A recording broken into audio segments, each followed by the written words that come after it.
Hey, thanks for stopping by the channel. My name's Ed, and today I'm going to show you how easy it is to enable virtualization in VirtualBox. So if you see this enable nested VT and it's grayed out, this is going to help you solve that. So first thing I want to say is don't skip ahead, because you can't just use this in a regular command prompt. So let me show you the best way to navigate there.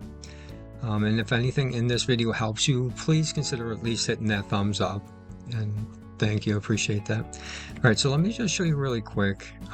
So I'm going to click on my virtual machine that I have here. I'm going to go to Settings, and then I'm going to go to Systems, and then Processor. And under Processor, we have the Enable Nested VT.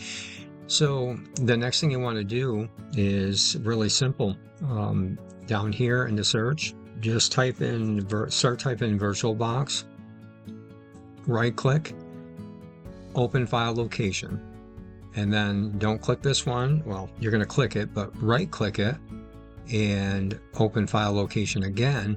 And then when you see all of these here, now we can go up to the top, right to the right side over here. And now we're just going to type in CMD and then hit enter, and you're going to see this box come up. Now you'll notice it'll say C Programs Oracle VirtualBox. If you do not, you did something wrong. Just go ahead and try it again, not a big deal.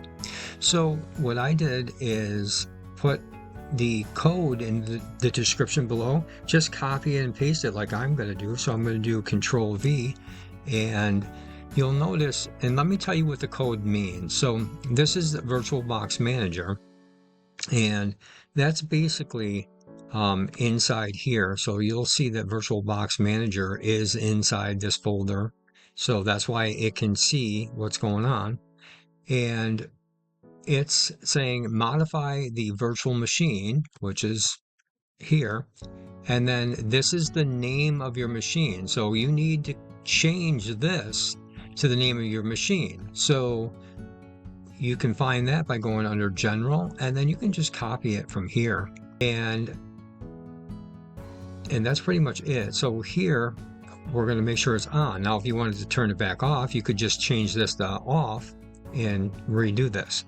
So let's go back into Systems, and then we will go here. So now watch. Now, when I hit enter on here, you'll see that's already checked and enabled.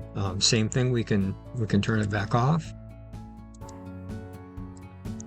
And there you go. And that's pretty much it. So, if this helps you, again, please consider hitting like and subscribe. All right, have a great night. Thanks for watching.